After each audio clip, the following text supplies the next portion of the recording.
necessidades ali, né, para estar pertinho da mãe.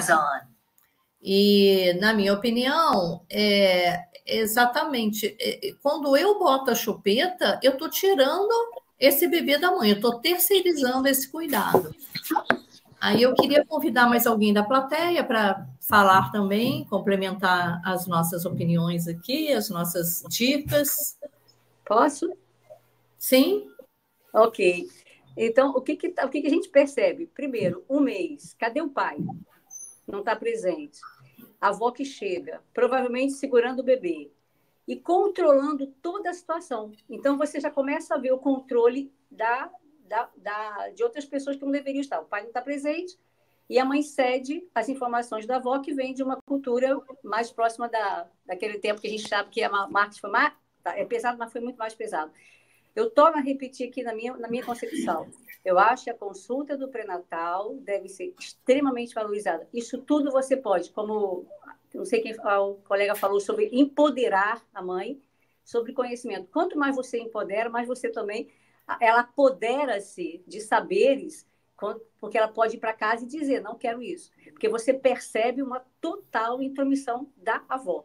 Não tem pai, e ela que está dizendo que tem que dar chupeta. Essa mãe, se tivesse mais empoderada, mais sabedora do que uma chupeta pode fazer, ela vai estar mais fácil para dizer não. Porque você tirar esse momento aqui é muito difícil e tem sequelas. Então, quanto mais, na minha opinião, por isso eu sou a louca da consulta pré-natal, quanto mais você puder trabalhar na prevenção, empoderar e apoderar a mãe de conhecimento, o meu entendimento é melhor. Obrigada. E eu acho, só para complementar o que a Rosalda falou, eu achei excelente, essa questão do que é normal, né? Eu acho que essa consulta do pré-natal, eu acho que eu vivi isso, até brinco em 2 momentos quando eu virei mãe, né? Que a gente está no outro lado também, como que falta informação e como que é difícil essas pressões sociais em cima de você, realmente, né? Porque quando você tem uma rede, mesmo você tem uma rede, eu sou privilegiada, eu tenho uma rede de apoio, mas assim, é muito difícil, né? Então, assim, eu acho que mesmo assim, então, para quem não tem, é mais difícil ainda. Então, eu acho que você perceber, ter essa sensibilidade de perceber a situação que não é falada, né? E você falou assim, você está tendo um controle daquela avó da influência porque você está vendo a situação. Então, acho que a gente tem que ter um olhar também muito empático, né? Para entender até que ponto é isso. Cadê o pai? Cadê isso? Tem alguma coisa faltando ali, né? E eu acho que, mais uma vez, puxar isso, né, Rosalda? Eu lembro que o meu primeiro pediatra falava muito isso, a importância do pai. E dele estar presente, dele ir, dele ouvir isso, né? Porque os pais, muitas vezes, não entendem a importância deles também. E eu acho que também faz parte disso, né? A gente trazer eles para esse novo entendimento, essa nossa cultura que a gente tem, infelizmente, não favorece isso, mas eu acho que a gente também deveria ter esse olhar. Então, assim, parabéns. Eu acho que é bem isso mesmo que a gente queria trazer. Obrigada. Que ótimo, né, Lúcia? A Rosalda já traz para a gente o tema da segunda mesa de debate. Ah, é? Me antecipei. Né? Exato, o pediatra e a consulta pré-natal, preparo para o aleitamento. E agradeço a Lúcia e suas parceiras, foi excelente, um momento extremamente rico, diversos comentários aí no chat, bastante interessantes.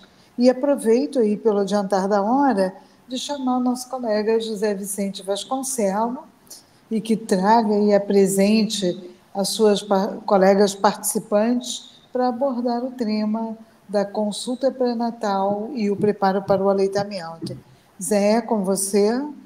Bom dia novamente, galera. Parabéns aí à mesa.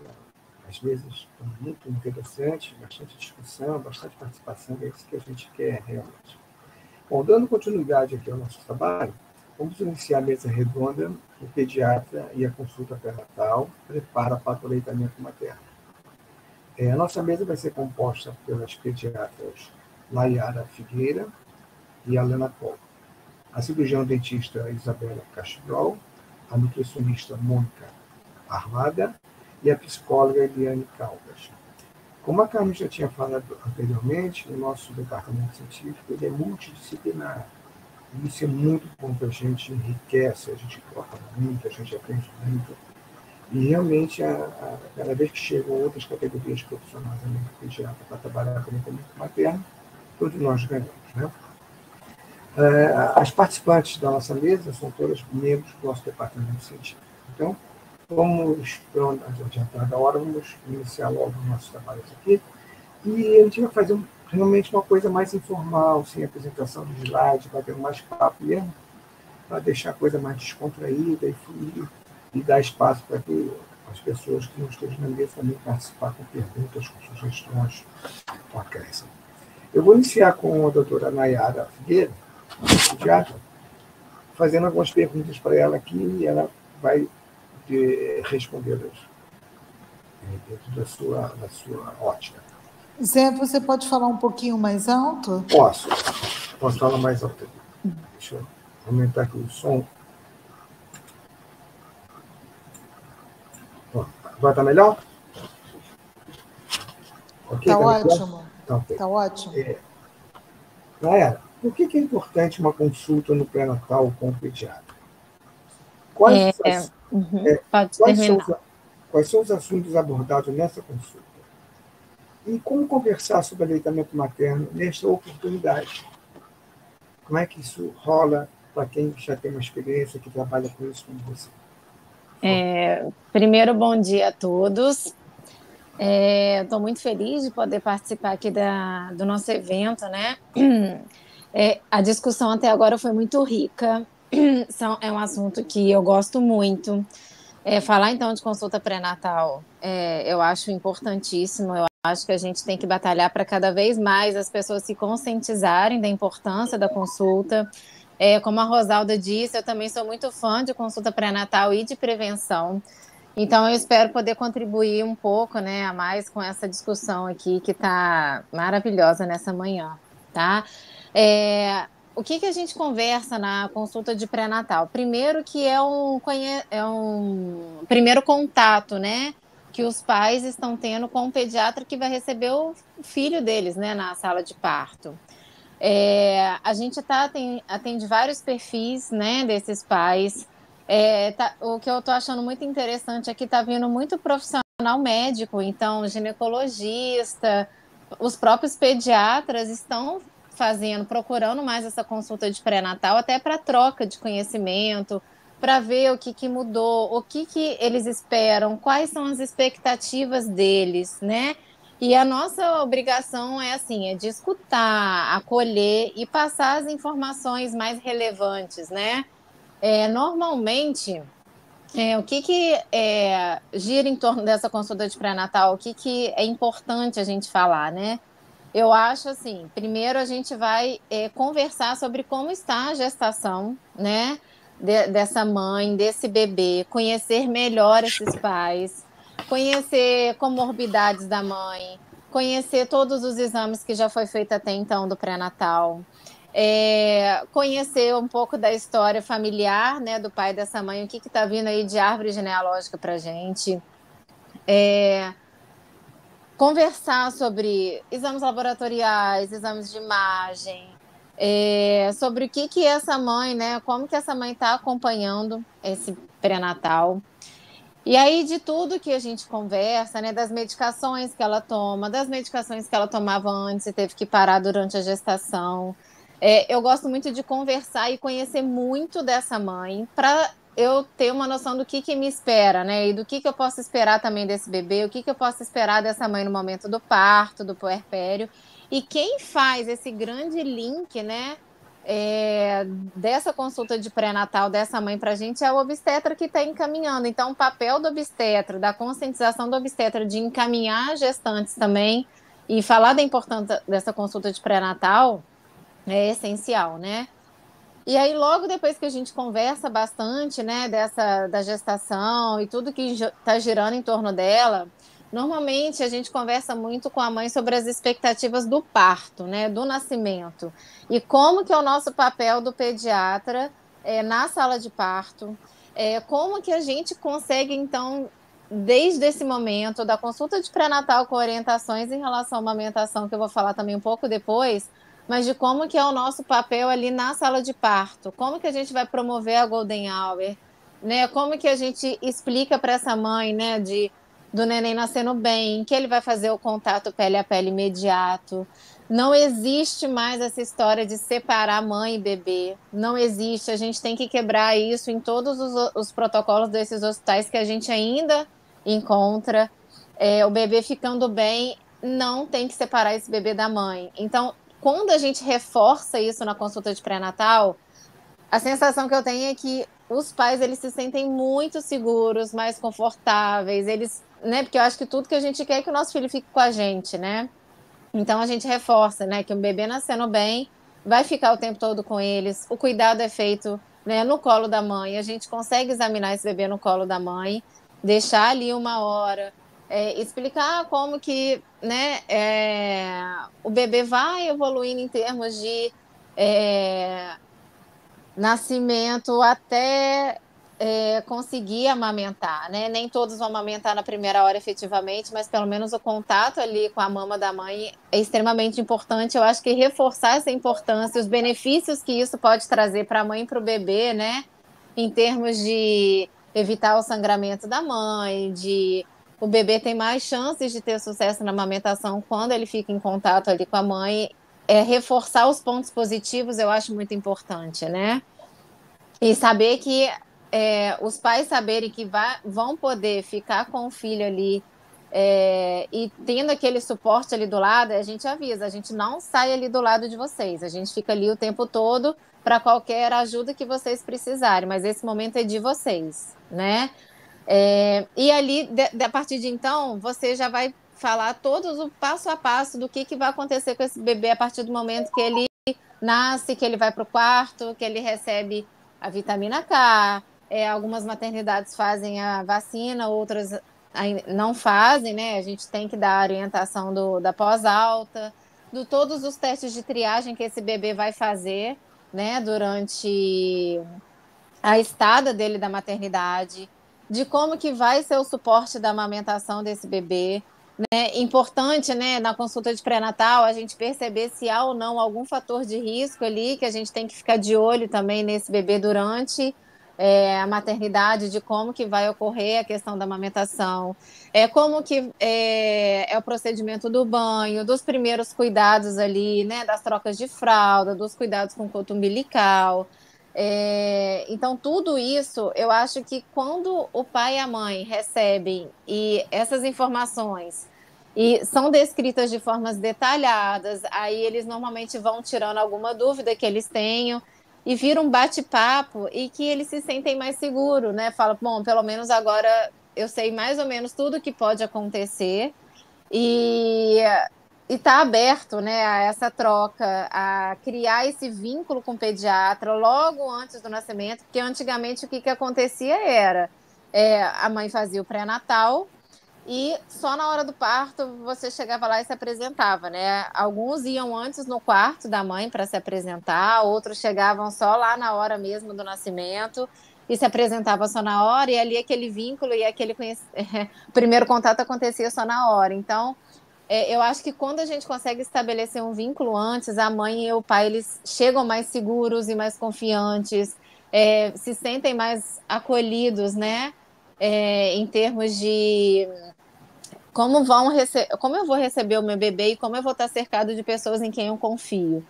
Então, conversamos sobre isso na consulta de pré-natal. Converso também muito sobre, igual eu falei, né, a história familiar desse pai e dessa mãe.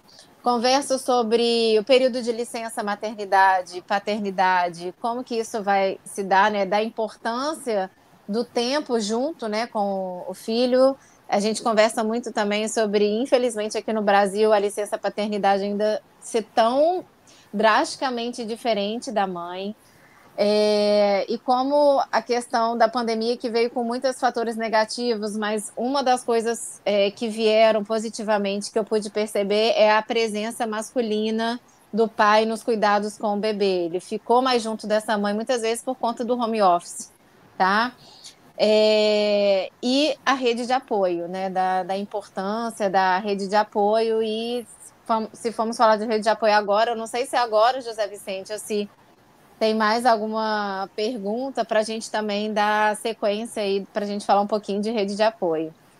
Na verdade, a rede de apoio a gente pode discutir um pouquinho mais para frente, Eu queria, como a gente está com um pouco limitado de tempo, eu queria que você se focasse assim, um bocadinho mais em pouco tempo, como a gente pode, já nesse momento, além de toda essa discussão que você levantou aí, tudo importante, a tríade, que hoje modifica as previsões em questão de diminuir a mortalidade e a morbidade, principalmente nesses primeiros meses, na questão que você falou, a consulta pré-natal, assistência na hora do parto e no alojamento conjunto, e também na consulta na primeira semana de vida, não aquela história de 15 dias e tal. E aí, como é que o pediatra faz uma abordagem sobre o aleitamento materno nesse momento aí? Nós vamos ter nossos colegas depois falando também, mas só para você dar um foco assim, rapidamente nessa questão do aleitamento materno, nessa consulta pré-natal. Certo. Então, o que a gente conversa muito na consulta de pré-natal sobre o aleitamento materno? A gente já, né, além dos pontos positivos que a gente vai falar, de beneficiar, né, do benefício do leite materno, tanto para a mãe quanto o bebê, normalmente a gente já conversa, e eu tenho esses utensílios, né? Normalmente a gente tem esses utensílios já no consultório, como a Abilene já tinha mostrado aí, né?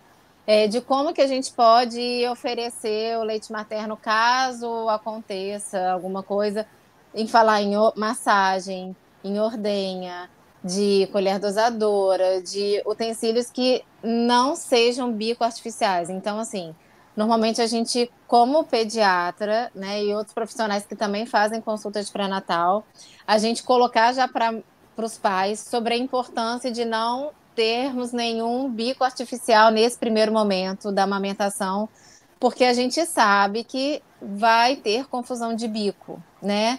De bico artificial, né? Como o caso que o grupo anterior apresentou, né?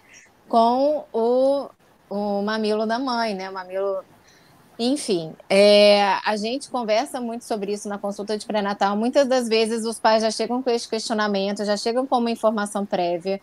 Então, a gente vai falar muito sobre reforçar, né, que a amamentação, né, após o parto já é um segundo passo em que muitas famílias podem ter uma dificuldade, mas que a gente vai estar do lado, vai estar lutando pelo aleitamento.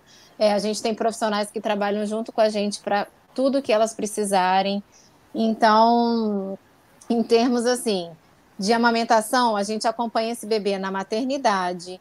A gente vai fazer uma consulta, pós-consulta, né, de alta, um período curto. A gente não deixa alongar 10 dias, 15 dias. Normalmente a gente tenta pegar ali nos 5 a 7 dias, que é onde essa mãe vai ter uma pojadura, que é onde a gente precisa acompanhar a velocidade de perda de peso desse bebê.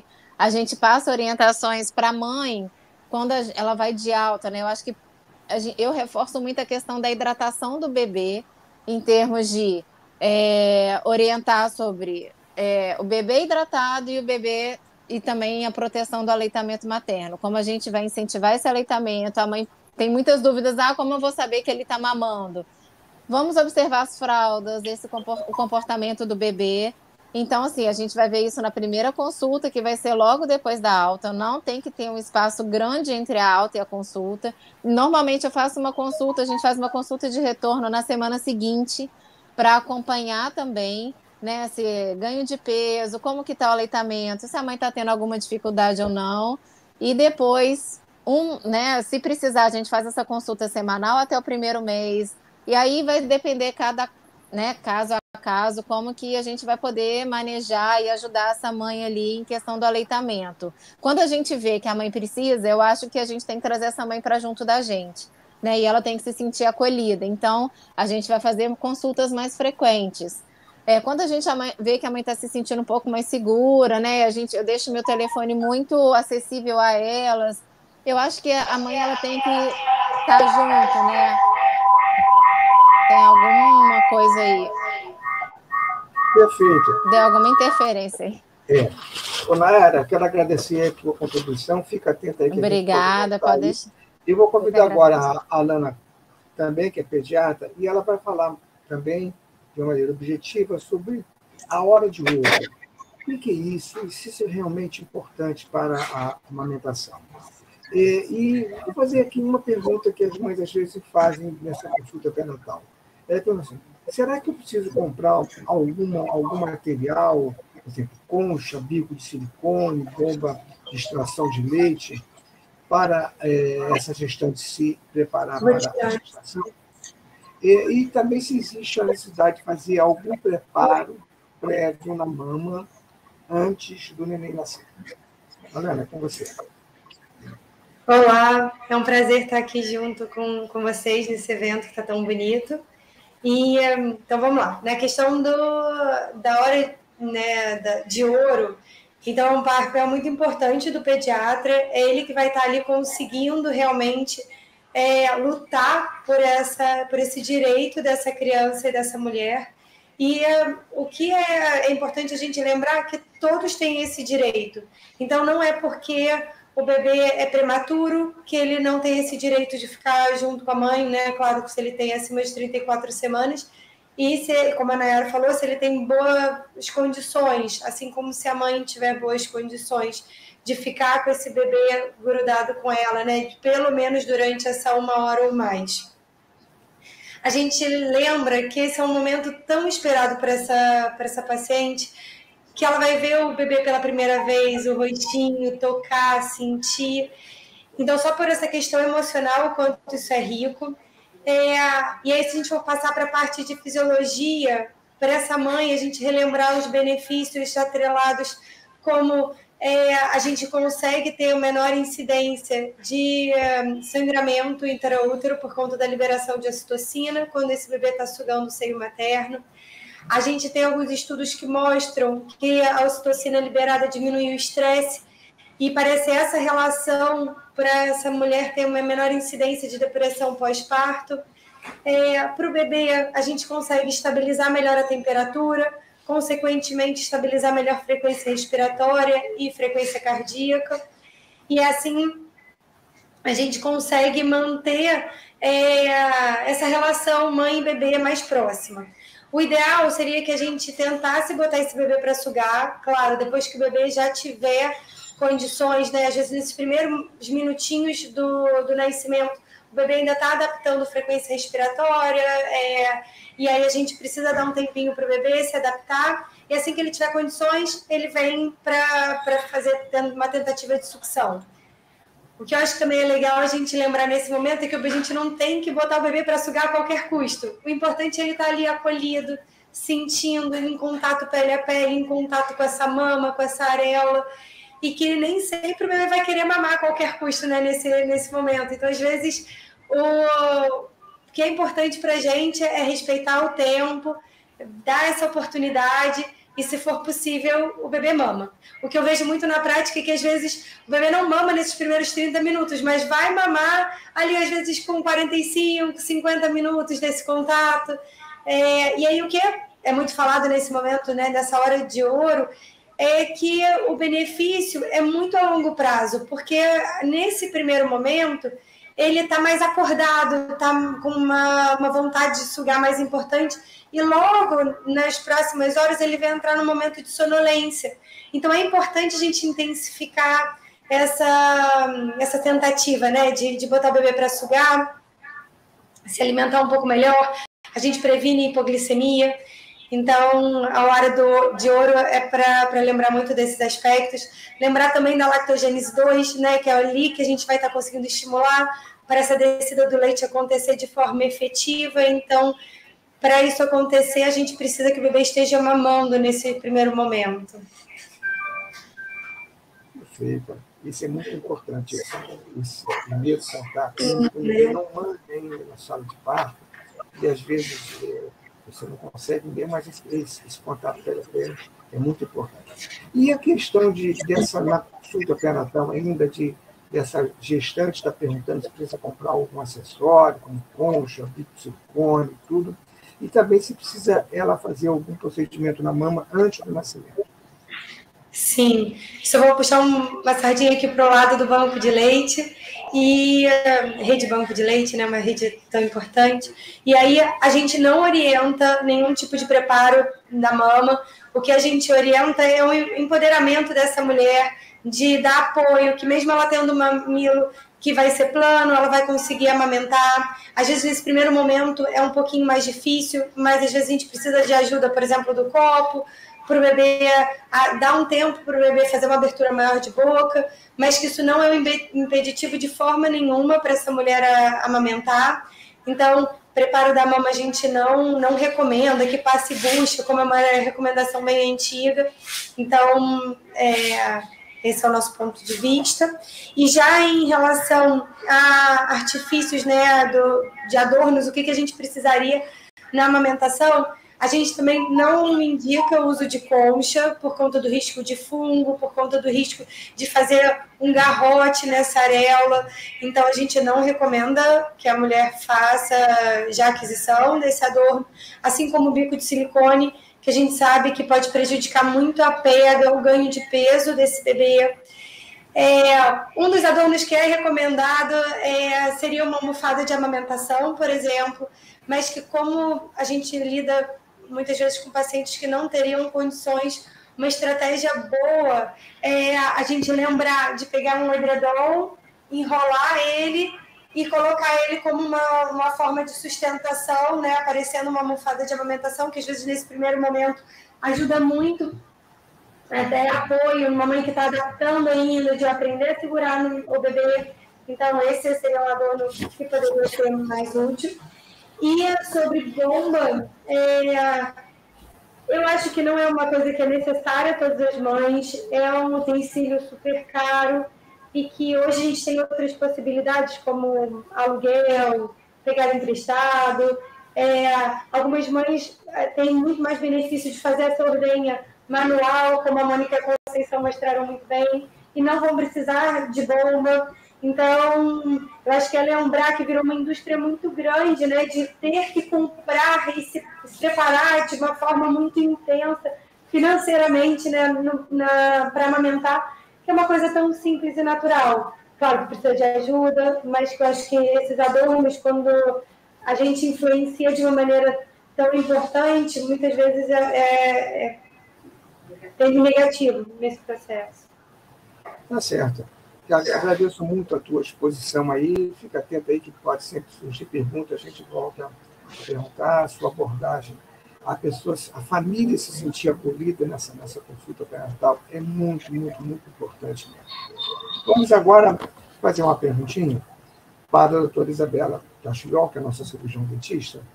Qual é o papel do cirurgião dentista no pré-natal odontológico? Qual a importância das orientações prévias no pré-natal sobre a chupeta e o aleitamento materno? Fernanda já fez uns comentários ali, já foi discutido um bocadinho, mas esse é um momento também importante ainda no pré-natal de a gente estar abordando isso. Eu gostaria de ver a sua opinião, Isabela.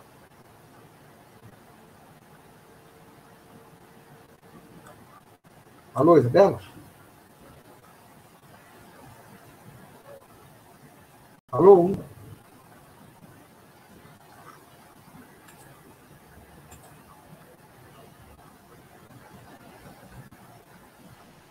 Alô? Acho que ela caiu, Zé. Será que a Isabela caiu? Não estou vendo aqui. Também não. Então, vamos fazer o seguinte, para a gente não perder tempo, a gente está com a hora um pouco. Isso. Vamos passar para a Eliana Caldas, nossa psicóloga. Eliana, você está me ouvindo bem? Alô, Eliana? Cadê a galera? Eliana, olha, as duas devem estar no IFF. Talvez tenha tido algum problema com a rede de lá.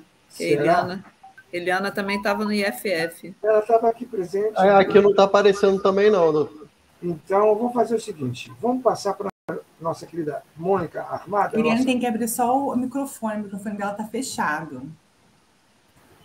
Estão me ouvindo? Isabela também está aí. Sim, Isabela. Isabela, agora eu me conectei pelo telefone. Então tá, Isabela. Vou fazer aqui as nossas perguntinhas para a nossa odontóloga.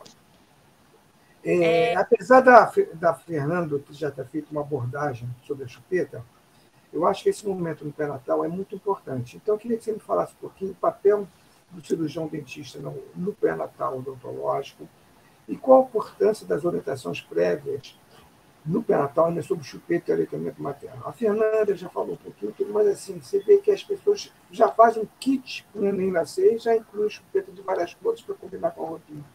É coisa de maluco, né? Então, como é que o cirurgião dentista vê isso aí? Como é que ela pode abordar nessa questão de uma consulta interdisciplinar, multidisciplinar no pré-natal, que a gente está até tentando ver se a gente consegue fazer isso mais no SUS, nessas salas de espera, como é que isso pode rolar, por favor? Primeiramente, quero dizer a todos que participação. Alô? Então, né? Estava picotando um pouquinho. Agora está melhor? Está picotando. Agora melhorou. Melhorou. Melhorou.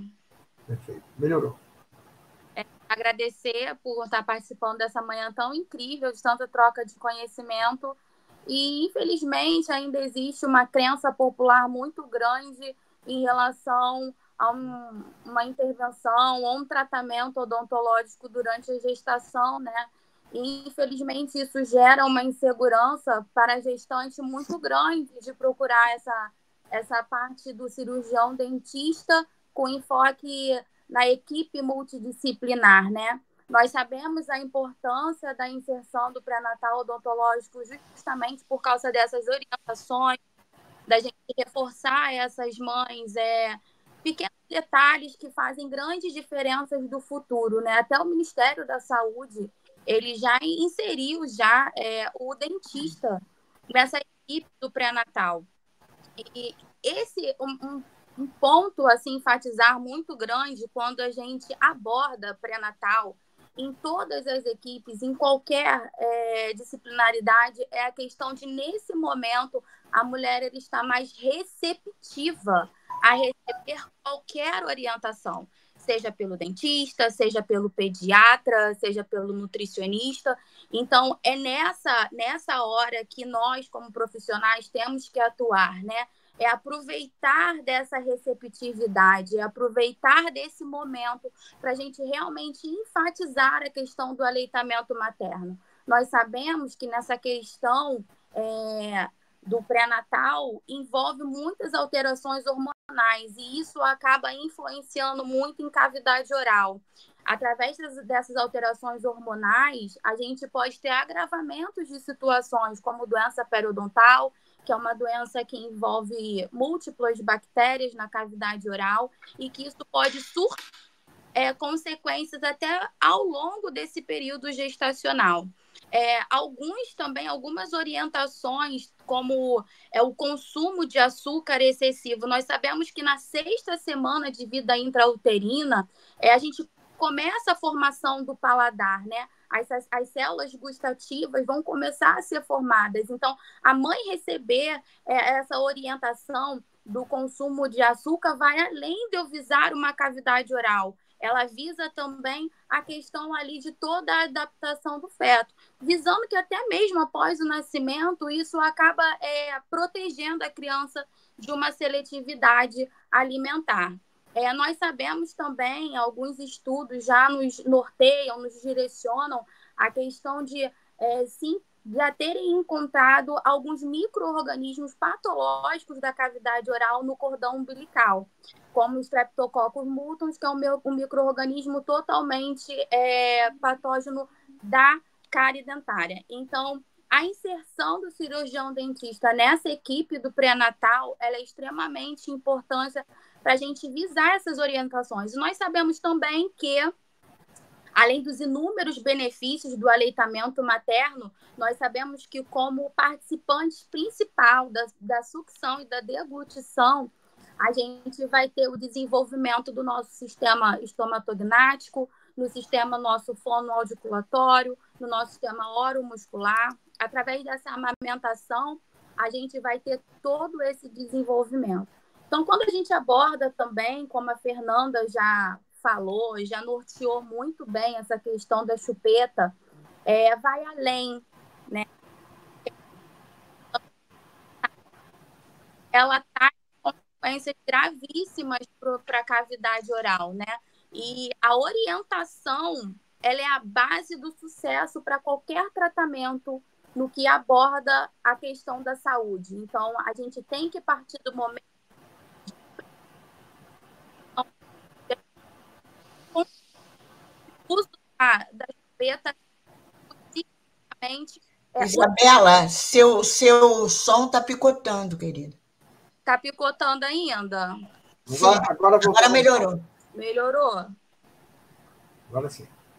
Então, a gente já tem as evidências consistentes, né, que a introdução da chupeta vai diminuir a questão da duração do aleitamento materno, porque a gente também sabe das confusões dos bicos, a gente precisa proteger essa mãe e aproveitar a questão do pré-natal odontológico e dessa receptividade de explicar para ela realmente malefícios que essa chupeta, né, vai causar. A gente sabe que 2/3 das mães oferecem a chupeta ao bebê.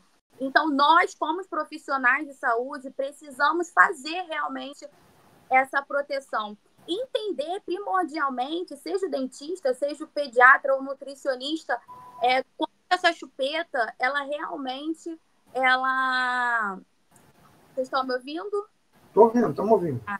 Está picotando, mas dá para você concluir.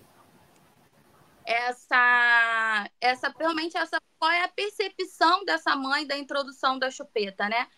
Quando eu realizo o pré-natal odontológico no meu consultório, o que eu pergunto para a mãe é qual é a percepção que ela tem da chupeta, ouvir essa mãe antes de eu nortear, de eu fazer qualquer orientação para essa mãe.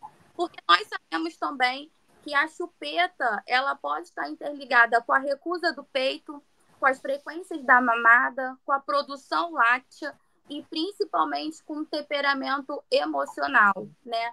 A Fernanda até disse no grupo do bate-papo que talvez a gente tenha que trocar, talvez não, a gente tenha que trocar o termo de chupetar por peitar o peito. E realmente é isso, a criança, ela tá ali desenvolvendo a sua habilidade oral, né? A sua habilidade da cavidade oral, e realmente não seja uma questão apenas do som de fazer o uso, né, da chupeta, mas é uma questão emocional. E por que a gente não pode orientar essa mãe em relação a isso para a gente nortear para o aleitamento materno?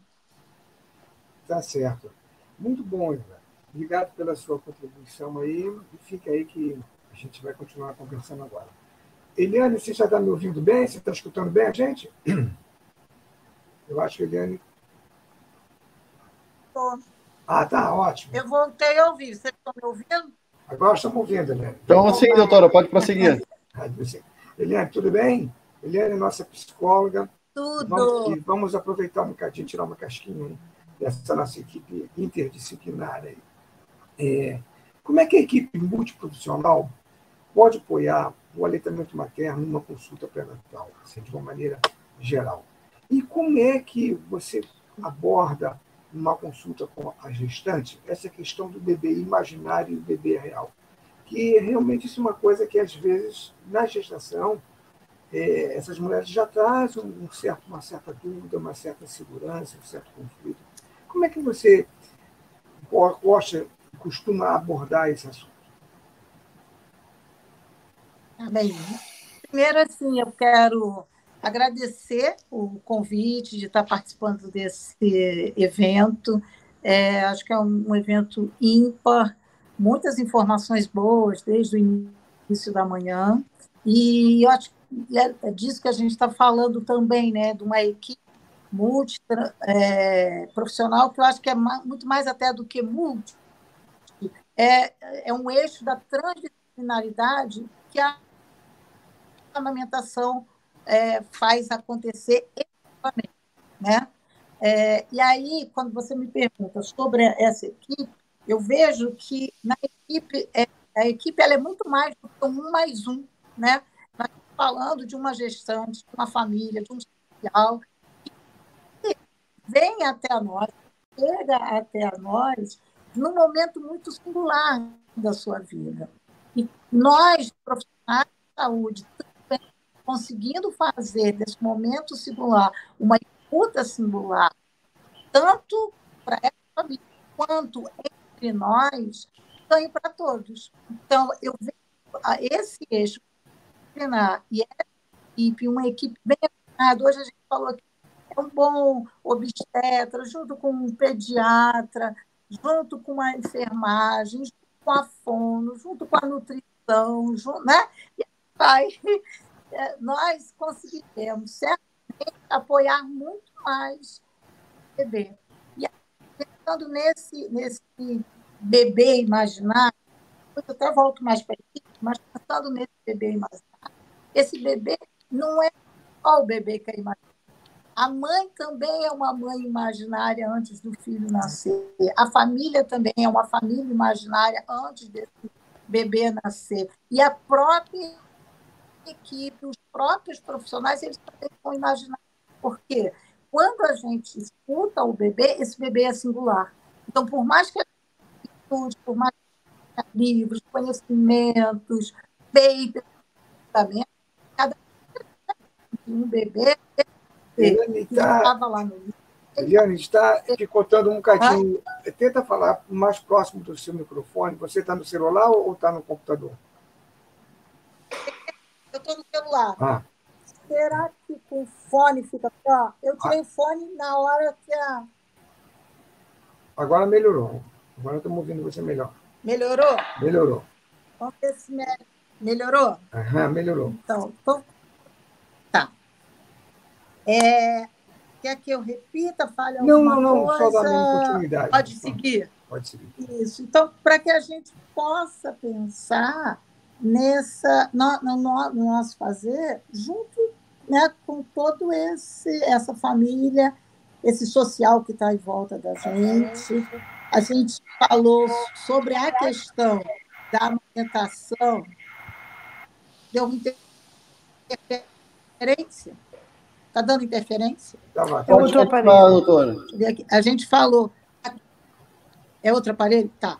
A gente falou da interferência toda de uma publicidade, né? De um marketing de um leite industrializado que faz parte de uma cultura, de um mundo social que a gente está inserido.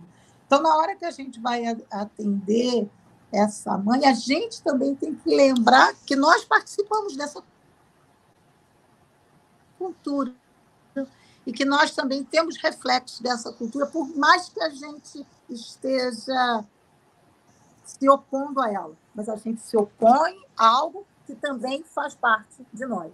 Então, acho que pensar nisso tudo requer também uma troca intensiva de saber. Por isso que o eixo é transformar e se faz tão importante.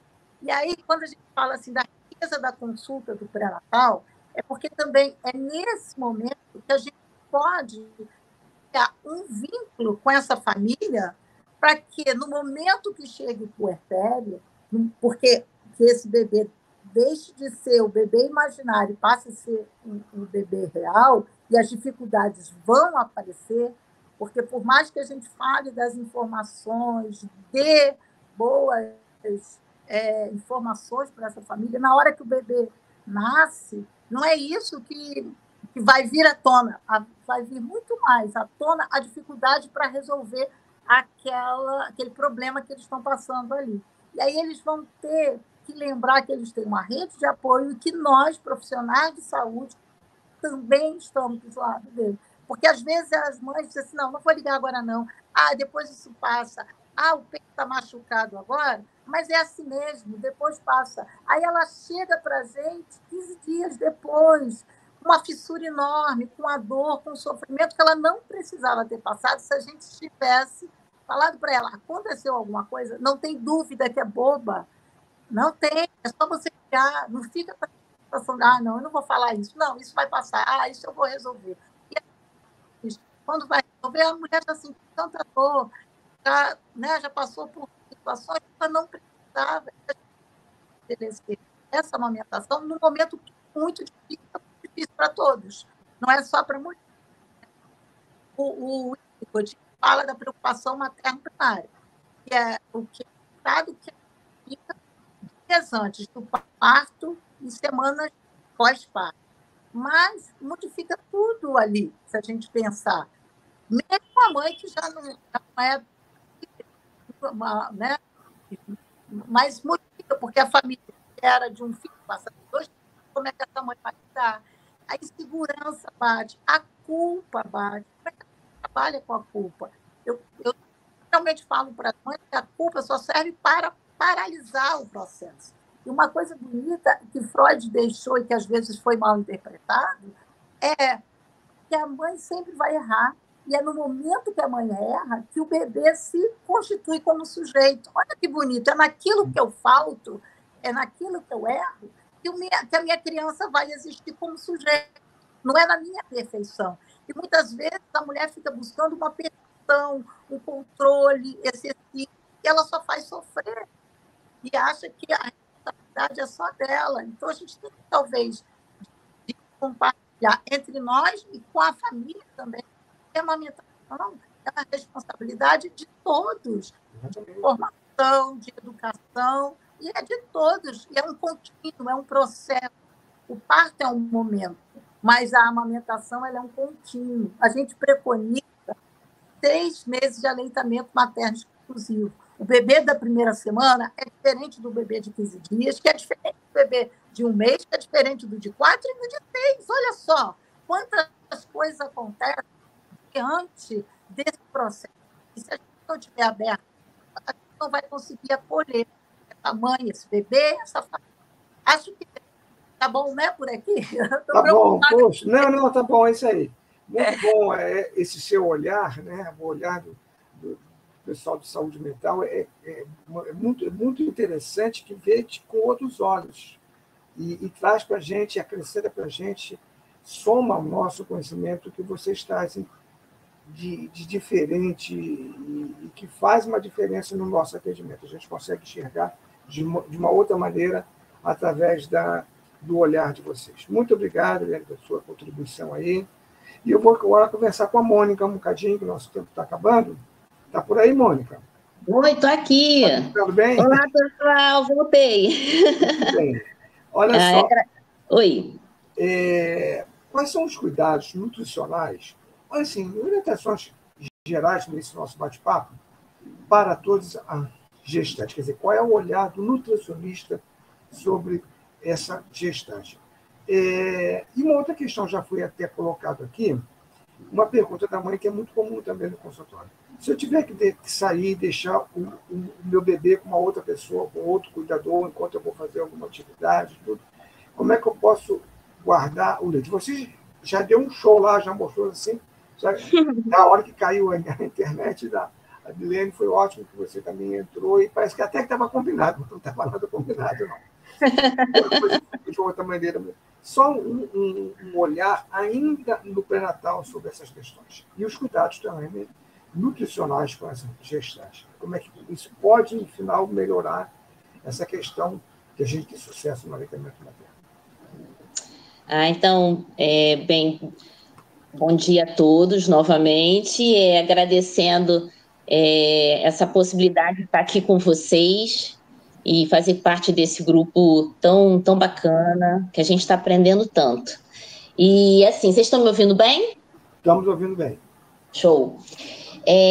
Na verdade, a gente precisa sempre conversar com essas gestantes, né, fazer uma avaliação, uma anamnese alimentar com elas, trabalhar a avaliação nutricional, acompanhar, né, esse ganho de peso dela, porque isso pode impactar futuramente, não só, né, no desenvolvimento do bebê, também como nesse momento de pós-parto.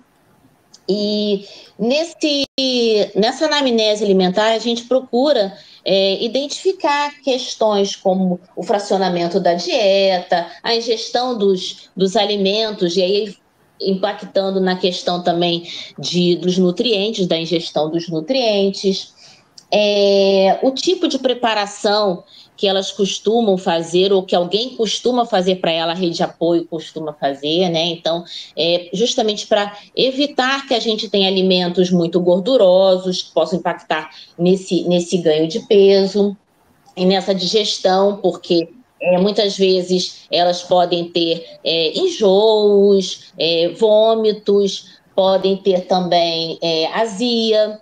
E observar, né, a ingesta hídrica dela também, e observar crenças, mitos, a parte de religiosidade delas também, costumes, que podem impactar nesse momento, não só na ingestão alimentar, mas também na amamentação.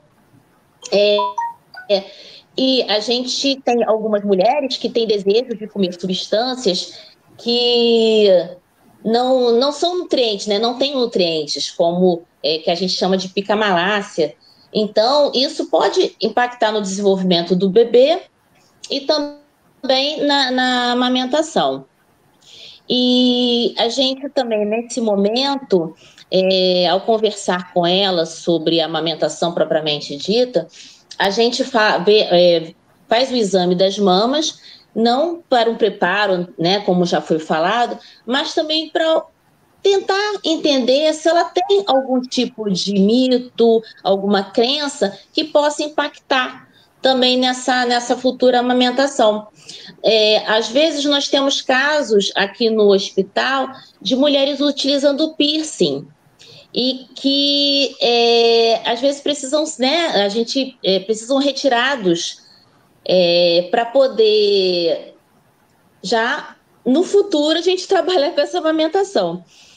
E a importância do contato pele a pele na primeira hora de vida, e como a Alana está falando, às vezes não é a questão de sugar mesmo, mas de lamber, de ter esse contato, de ter essa troca, trabalhar com os sinais de fome e saciedade desse bebê, que muitas vezes as mães não entendem quais são os sinais de fome e saciedade, ou entendem somente como o choro, né, trabalhando nessa parte de fome, que a gente já discutiu bastante, inclusive hoje, sobre que o choro é a forma de se comunicar, né, que o bebê tem de se comunicar, então pode acontecer muita coisa para esse choro estar acontecendo também. E aí a gente vai trabalhando toda essa parte no pré-natal.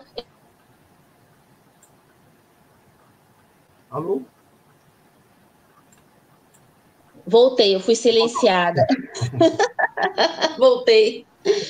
Então, assim, trabalhar nesse período todo de pré-natal e principalmente nesse momento que ela está conosco na maternidade e nas consultas subsequentes, e também, como você também bem falou, e muitas pessoas, né, já colocaram que é importante esse primeiro momento, né, essa primeira semana de vida desse bebê, os primeiros dias de vida, porque realmente as dúvidas, né, do cotidiano vivido, elas estão surgindo e a gente precisa estar ali para ajudar, envolver esse acompanhante, essa rede de apoio, porque eles vão ser os nossos olhos nas casas dessas mulheres, então a gente precisa estar ali junto. E com relação à questão de quando essa mulher voltar, né, a trabalhar, ou se ela realmente precisar sair e trabalhar essa rede de apoio no momento que que vai oferecer esse leite ao bebê. Então, a Bilene já comentou, a gente também trabalhou aqui junto, né, Conceição, aquela coisa de não estar combinado, e foi muito legal isso. Foi muito bom. Da gente estar trabalhando junto, essa equipe, né, essa energia, é isso que a gente quer, tá todo mundo trabalhando junto em prol dessa mulher, desse bebê e dessa família.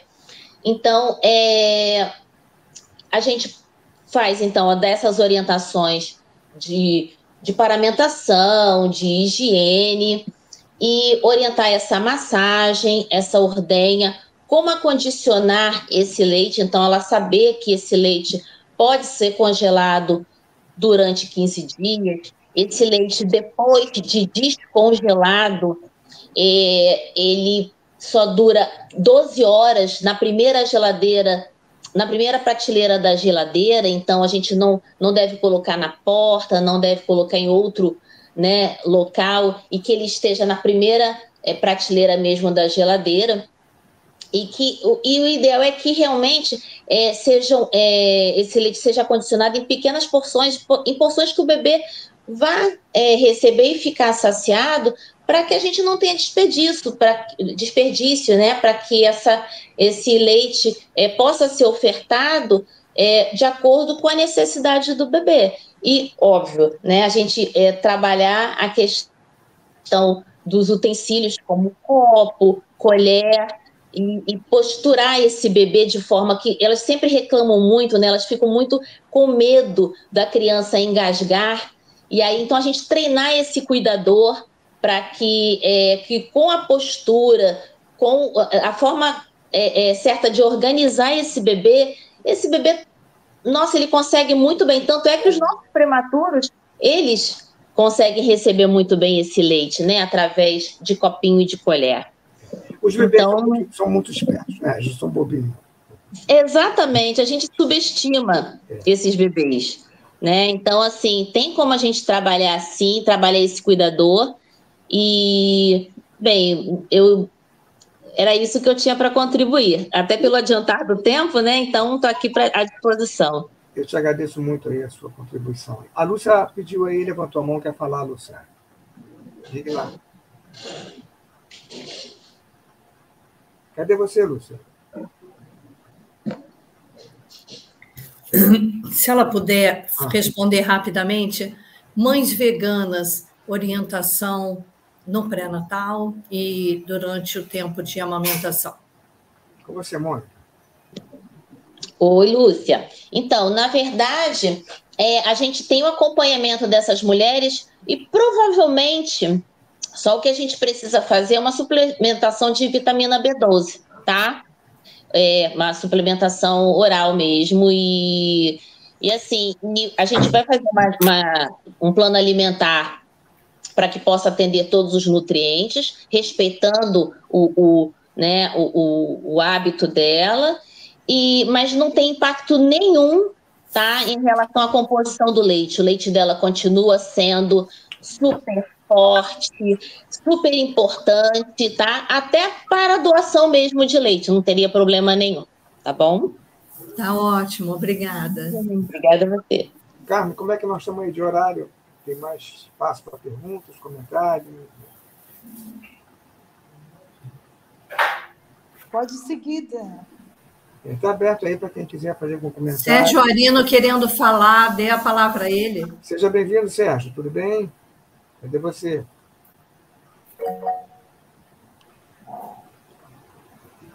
Lilian também depois quer falar. Não sou eu, não. Não? Tem alguém aí cadastrado como isso, Lilian? Eu acho que... Não sei quem é. Deve ter colocado... Está por aí? Sérgio Arino pediu 2 vezes para falar. Acho que ele caiu aí. Sérgio está aí? Não, acho que não. Ele estava, mas eu acho que ele não está, não.